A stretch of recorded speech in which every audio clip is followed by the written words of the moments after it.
Saludos amigos, aquí continuando en esta jornada, en este viaje, deteniéndonos para aprender cada vez más de cómo somos y cómo podemos optimizar nuestra experiencia de vida. Hoy estamos hablando de nuevo sobre el dormir. Y yo sé que, ¿verdad? Sabemos algunas cosas del dormir, que es importante, sabemos cuando no dormimos bien, cuando nos despertamos, debemos conocer a alguien que use el dispositivo para oxigenarse, ¿verdad? Porque tiene apnea. Posiblemente conoces a alguien que ronca. Hay algunas personas que toman quizás GABA o melatonina para dormir y tenemos un conocimiento general de lo que es el sueño, lo que es el dormir, de lo que es el no dormir bien. Pero, ¿por qué suceden esas cosas? ¿Cómo impacta eso en nuestras vidas a corto o a largo plazo? ¿Cómo se pueden resolver? Pues es otro cantar en el que quizás yo puedo ayudarte a entender un poco mejor y lograr que tengas un sueño que te dé más descanso, un sueño que te dé más energía, un sueño que aprendas a controlarlo y a escuchar los mensajes que te da tu cuerpo a través del sueño. Bien, bien interesante. Inclusive yo me atrevo a apostar de que tú sabes que hay unos medicamentos que se toman en la mañana y te dicen, no, este es para por la mañana, este lo tomas por la tarde. Hay algunos suplementos vitamínicos que te dicen el mejor momento es a esta hora. Es más, los laboratorios, si vas a medirte, digamos, el cortisol, te van a decir, y tienes que ser antes de las 8:30, ¿verdad? Y te das cuenta también que a las 3 de la tarde en particular tu energía como que baja y necesitas un café. Pero no nos hemos puesto a pensar por qué es que pasan esas cosas, las tomamos como ciertas, pero no tenemos una explicación científica y conocida, y eso se llama el ritmo circadiano. Nosotros trabajamos con un ritmo, con un modelo, con una frecuencia que funciona con la luz y la oscuridad, en el que estamos aproximadamente 8 horas durmiendo y 16 horas despiertos. Entonces, ese ritmo, que son a través de unos genes que se llaman los genes clock, ¿ah? Los genes reloj, ya mismito te doy la explicación de lo que significa clock, son los que determinan cuando nosotros estamos alerta y cuando estamos menos alerta o soñolientos y vamos a la cama a dormir. El ritmo circadiano, circa alrededor de diam, el día, alrededor del día, 24 horas. Y ese ritmo circadiano es una condición humana que no importa qué nacionalidad tienes o en qué parte del mundo vivas, funcionas con el ritmo circadiano. Y entonces es bien importante mantenernos alineados a ese proceso. Mira, nosotros tenemos dos tonos, el tono simpático y el tono parasimpático. No te creas que iba a decir antipático. El simpático es más antipático, de hecho, porque es el sistema de excitación, de alerta, de lucha y huida, que ese es el que necesitamos durante el día para mantenernos en condición de poder trabajar, de poder aprender, de poder cuidar de otros, ¿verdad? De poder guiar nuestro auto, etcétera. Y el tono parasimpático es el de la estabilidad, el del reposo, el de la relajación, y es el periodo que le llamamos sueño, en ese reposo profundo donde hacemos la restauración y el mantenimiento mayor de nuestro cuerpo. Entonces nosotros tenemos una hormona que se llama el cortisol que nos despierta por la mañana. Yo le llamo la hormona gallo y hace cucrucú y todo el mundo en el cuerpo tuyo empieza a entrar en un sistema de alerta. Dios sabe hacer las cosas de tal manera que no tenemos el alerta como que ¡fu! Venimos del vacío y de estar tranquilo y de momento estamos en el punto de alerta más alto. No, no, no, no, es como te despierta, es una alerta que empieza suavecito, ¿ves? Canta el cortisol y el cortisol sigue subiendo y tú te sigues alertando y entonces entra como una curva de distribución normal en donde vas alerta, más alerta, más alerta, punto más alto de alerta, después del cual empieza a bajar, alfa, a bajar y bajar, hasta tenerte que quedarte dormido y entrar en los periodos de menor frecuencia, ¿verdad? Donde están las ondas zeta y delta. Entonces, lo importante de todo esto y por lo que a veces tenemos problemas es que alejándonos del ritmo circadiano estamos durmiendo cuando se supone que estemos despiertos o estamos despiertos cuando se supone que estemos dormidos o estamos en estrés cuando se supone que estemos relajados o viceversa. Estamos demasiado relajados en un tiempo donde necesitamos un nivel de excitación más alto. Así que nosotros, eso es lo que se conoce, ¿verdad? El síndrome de vigilia-sueño, que es asegurar que caminamos exactamente como va nuestro ritmo circadiano. Sumamente interesante. Entonces, como terminé diciéndote en el episodio pasado, todo lo que hagamos en esas 16 horas antes de las 8 de dormir y que te recomendé que las partiéramos en dos, ¿verdad?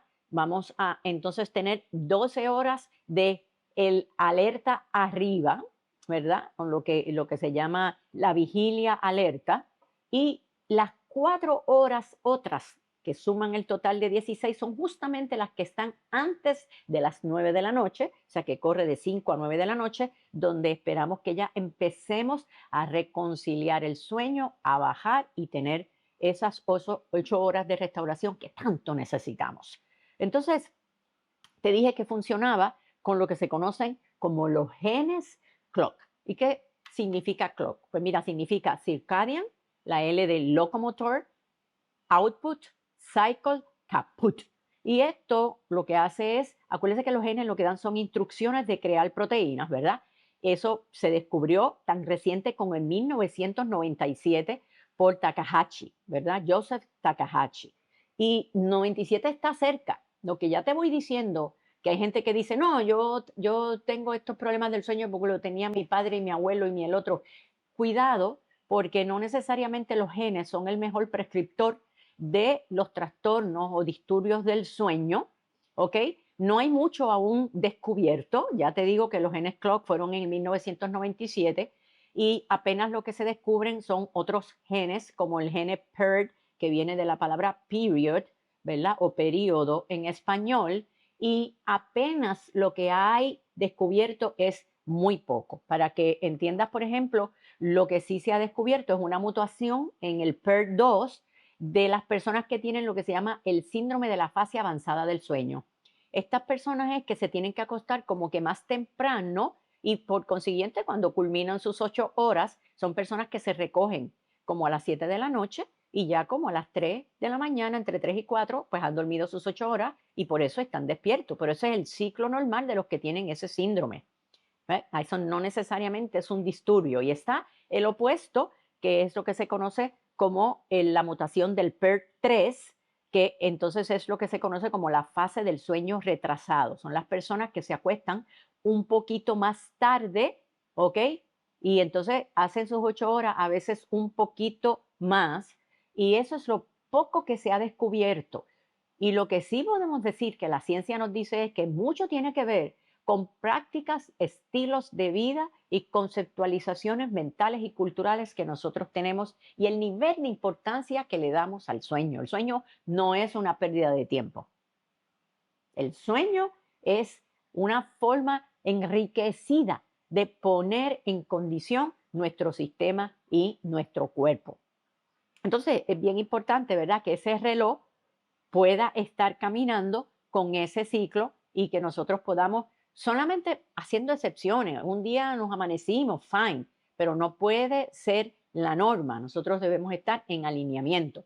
Pasa lo mismo cuando viajamos a sitios donde tienen paralelos de horario distintos y de momento llegaste allá, tu cuerpo tiene, tu cerebro tiene tu ritmo circadiano particular y de momento el ambiente en el que estás entrando tiene un horario distinto.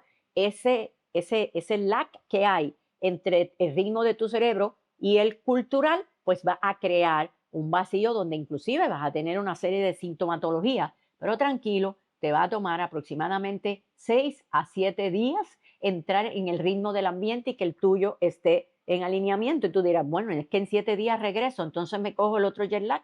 Así es, así es. Y lo importante es que nosotros podamos entrar en ese proceso de alineamiento lo más rápido posible. ¿Por qué?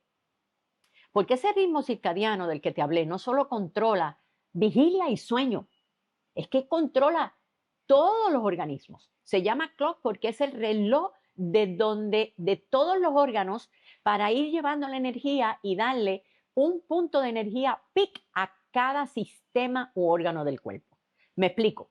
Vamos a hablar ahora entonces desde las 5 de la mañana hasta las 9 de la mañana. Los sistemas que están ahí en su peak son el intestino grueso y el estómago.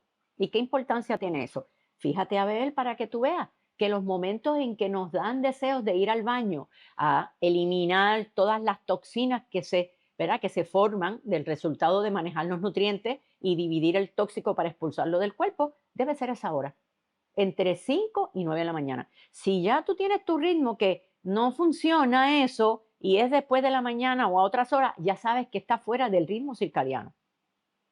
Y eso te da una estabilidad enorme, poder sacar ese tóxico del cuerpo entre las 5 y las 9 de la mañana. Se le llama, de hecho, el periodo de discharge. Y ahí tenemos también el estómago que se prepara para recibir el desayuno. La hora de intake es entre 9 y 1 de la tarde para desayuno y almuerzo. Ahí, y en ese proceso, nuestro vaso va a tener el pic y nuestro corazón, porque ahí entramos poco a poco en ese ritmo de alerta más alto del que te hablé.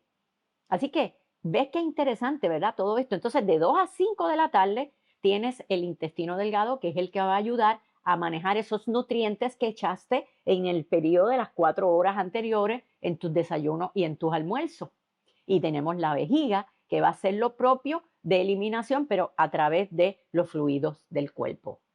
Entonces, si la doctora Rivera Cruz estuviera aquí, te diría desde el punto de vista de Ayurveda, estás en Kapha por la mañana, de 5 a 9, estás en Pita, que es cuando entonces podemos alimentar de 9 a 1, y luego tienes un periodo de Vata, aproximadamente entre las 2 y las 5 de la tarde. Y llegamos entonces a lo que yo le llamo el momento sagrado, el periodo sagrado, que es ese proceso importante de 5 a 9 previo a ir a dormir. Ahí nosotros tenemos un periodo de descompresión y de relajamiento. Primero descomprimes y luego te relajas. Entonces descomprimes. Y el punto más alto, el órgano que va a estar en su punto más alto ahí, es el riñón. Ahí en ese periodo nosotros empezamos a dejar atrás a beta y empezamos a hacer una transición hacia alfa. Pero ¿qué pasa si estás trabajando esa hora? Muchacha, esa hora es que estoy yo en el pique, estoy en el tapón, tengo que buscar a no sé quién, a esa hora es que voy para el supermercado. Por eso es que es bien importante que conozcas y estés alineada y amando tu cuerpo, te alinees al ritmo circadiano. Hay que empezar a bajar desde las 5 de la tarde. No importa dónde estemos, hay que empezar a bajar en preparación a ese proceso de reposo y sueño profundo que quieres anticipar. Por tanto, no es dejar qué hacemos a las 9 de la noche para dormir. No, es qué hacemos, cómo estuvimos antes y cómo estuvimos en este periodo que yo le llamo el periodo sagrado. Y te voy a dar recomendaciones específicas de qué hacer en cada uno de ellos. En la relajación, el punto más alto, que lo tenemos generalmente después de las 6, 7 de la noche, es el pericardio, que es la bolsita esa que protege al corazón. Es el momento inclusive en que te vas a sentir más vulnerable emocionalmente. Y es tu proceso de entrada a lo que sería el alfa, la onda alfa. Y entonces entramos en el periodo de 9 en adelante, que se supone que nosotros estemos durmiendo de 9 a más o menos las 5 de la mañana. Bien interesante. Entonces entramos ahí en el recovery y después de recovery la regeneración. Y ahí vamos a tener en su punto más alto lo que se conoce como el triple warmer, ¿ok? Los calentadores triples, si podríamos decirlo en español, donde ahí tenemos el upper, donde está corazón y pulmones, tenemos el middle, donde está páncreas, tenemos el bajo, donde está hígado, y que eso va a tener un impacto enorme en empezar a buscar el tono para prepararnos para el próximo día en términos de nuestro sistema inmunológico, endocrino y metabólico. ¿Será importante? Y entonces si a las 9 de la noche en vez de estar haciendo eso estamos en Netflix o en el celular o fiestando o dándonos unos drinks, pues ya sabes que está interrumpiendo el momento peak del triple warmer, que tan importante es en nuestro sistema circulatorio y en todo el proceso regenerativo de lo que es el inmune, el endocrino y el metabólico. Y ahí en ese momento estamos un momentito muy pequeño en pita, ¿verdad? Y entramos entonces en la fase delta, donde de 11 a 1 de la mañana el tono más alto no tiene nuestra vesícula biliar. Y los que no tengan vesícula siempre van a tener la sensación energética, porque aunque te remuevan biológicamente un órgano, queda la sombra o el halo energético de ese órgano dentro de ti.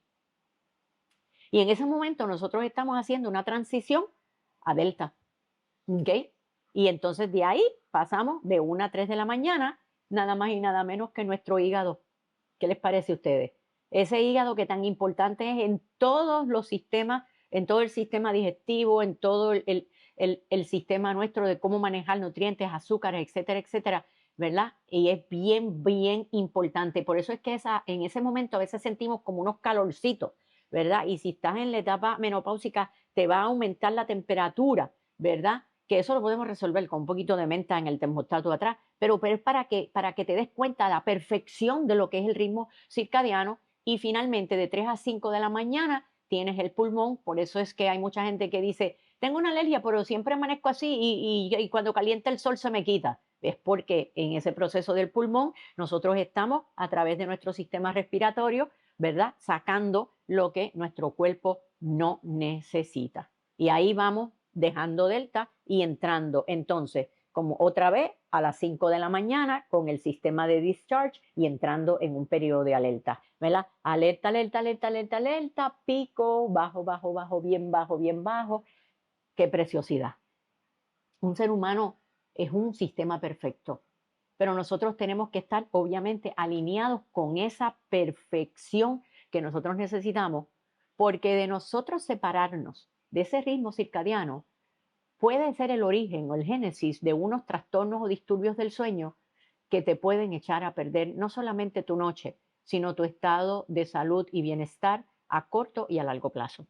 Algunos de esos trastornos son el insomnio, ¿verdad? Y si tú que me estás oyendo padeces de eso, me dices, ay, sí, por favor, explícame, Aida. Pues mira, el insomnio, hay distintos tipos de insomnio, por decirlo así. Está el que no se puede dormir, ¿ok? Está el que se duerme y tiene los pequeños o micro despertares todo el tiempo, ¿verdad? Y está el que duerme, pero fue poco, se despertó y no pudo dormir más. Esas son las diferentes formas en que el insomnio, ¿verdad? Que se refiere a esa incapacidad de nosotros poder conciliar o retener o permanecer en el sueño, que es lo que nos permite pasar por REM, nos permite tener el sueño profundo, que es donde se da la experiencia de restauración. Y en el REM, recuerden que es donde soñamos y que es donde se hace limpieza emocional, sobre todo de los procesos más difíciles del día, ¿verdad? Así que no podemos dejar de pasar por REM ni no tener el sueño profundo, y los micro despertares nos sacan de esa secuencia. Entonces, otro de los, y luego hablamos de recomendaciones, otro de los trastornos es el apnea, ¿verdad? Eso tiene que ver, el apnea del sueño, con una obstrucción de las vías respiratorias que se bloquean parcial o de forma grave, y que algunas personas creen que es genético, no necesariamente, pero puede ser con influencia genética. Me explico. Si en tus genes está que estos músculos de las vías respiratorias y los músculos que están alrededor de la garganta sean más gruesos o más firmes o más, dependiendo de tu constitución genética de ese aparato, pues te puede hacer más fácil o menos difícil el proceso de que entre el oxígeno. El peligro de eso es que te va a faltar oxígeno en sangre y que vas a tener una acumulación un poquito más alta de CO2, lo cual no es saludable, de hecho es peligroso. Pero afortunadamente, ¿verdad? Hay forma de trabajar con eso. A nivel que tú controles, pues mira, la obesidad y la hipertensión son dos propulsores de no favorecer ese proceso de respiración y de tener la oxigenación adecuada. Está el síndrome de las piernas inquietas, que son la gente que tiene una necesidad de mover las piernas ahí todo el tiempo, ¿verdad? Que también puede ser un reflejo de hiperactividad, ¿verdad? O en algunas personas que tienen la condición de Parkinson, pues también son señales sintomáticas. Pero generalmente pasa, a las personas se los mueve entre un periodo de fatiga, y si hacemos otras cosas para conciliar el sueño, lo podemos manejar mejor. Está también lo que se conoce como la parasomnia, ¿ok? Que son comportamientos. Esta es bien importante que la escuche, porque hay mucha gente que no conoce la palabra parasomnia, pero cuando yo te diga lo que es, tú vas a decir, ya, yo creo que yo he tenido de eso. Esos son comportamientos raros que se dan durante el sueño, como el sonámbulo, como personas que salen gimiendo, personas que salen hablando, conversaciones completas, otros rechinan los dientes, hacen así, ¿verdad? Y entonces aprietan aquí la parte esta de la quijada y amanecen adoloridos por la mañana. Algunos mojan la cama, otros tienen pesadillas y otros tienen lo que se llama el terror nocturno. Todos esos comportamientos son también, ¿ok? Característicos de lo que se llama la parasomnia y se considera como un disturbio del sueño. Y por eso es que cuando yo dé recomendaciones para crear la antesala sagrada y el periodo del sueño, recuerda, si estas cosas se están manifestando en ti, las puedes subliminar o reducir para aumentar la calidad de tu sueño. Está también lo que se conoce como la narcolepsia, ¿verdad? Que son las personas que tienen sueño durante el día, se pasan, inclusive si no hay mucho ruido o lo que se llama el sonido blanco, que es un sonido continuo igual, empiezan a cabecear, ¿verdad? Eso yo le llamo picotear maíz, que no aguantan ni la cabeza. Y entonces, pues, ese picoteo, que es peligroso y puede ser señal de una cosa que se conoce como la narcolepsia. Está también la hipersonia, que es bien parecido, pero esos no cabecean. Eso es que tienen sueño y abostezan y el nivel de alerta baja, pero no llegan hasta la etapa de dormirse. Está también lo que se llama, terminando ya casi, el sueño fragmentado o roto. Ah, sueño roto, ¿qué es eso? Muchos microdespertares. A veces también porque se tienen obligaciones, ¿no? Que me tengo que levantar porque el bebé, le toca el turno de la leche al bebé. No porque, porque el perrito tiene que salir afuera a hacer sus necesidades a esta hora y yo después me acuesto otra vez. Sí, nena. Es que no es tan sencillo como acostarte otra vez. Esto no es como que le das un stop a la película y después la pones y donde estaba tú seguiste. El sueño no funciona de esa manera. Entonces, esos despertares interrumpen la secuencia de ritmo circadiano y aunque duermas, amaneces cansado. ¿Okay? Y por último, lo que se llama la parálisis del sueño. La parálisis del sueño es que el cerebro se despierta cuando el cuerpo todavía está dormido. Y tú dirás, yo conozco 2 o 3 de esos. Yo también conozco algunos que tú dices, mira, ahí viene fulano. Se levantó de la cama, pero sigue dormido como si estuviera en ella, ¿verdad? Entonces, eso es de forma consistente, todo el tiempo le pasa. No es que te pase una que otra vez y entonces vaya a decir que tiene parálisis del sueño. Inclusive en algunas personas lleva a ser tan grave que están despiertos en la cama y ni siquiera pueden mover su cuerpo. Así que yo espero que eso no te suceda a ti, pero estos son los más críticos de más de 100 disturbios del sueño que están listados, ¿verdad? Dentro de lo que se conoce como la neurología o la ciencia del sueño. Así que, ¿sabes qué? Será importante que sigamos los ritmos circadianos. Será importante que tú aprendas a observar qué haces en esas 12 horas, cómo manejas tu vida, tu estrés, tus procesos. Será importante que de hoy en adelante, después de escuchar este podcast, tú digas, no importa dónde esté, cómo esté, yo tengo que rearreglar de 5 a 9 ese periodo sagrado pre-sueño para hacer cosas que me lleven a tener un sueño de calidad. ¿Será importante? ¿Sabes qué? Sí lo es, porque no solamente te va a dar mejor calidad de vida hoy, sino que va a conseguir darte en el tiempo futuro más años de vida con calidad de vida. Así es que apúntate en el ciclo circadiano de tu vida y eso te va a permitir tener la vida exhilarante que ambos estamos persiguiendo. Hasta la próxima.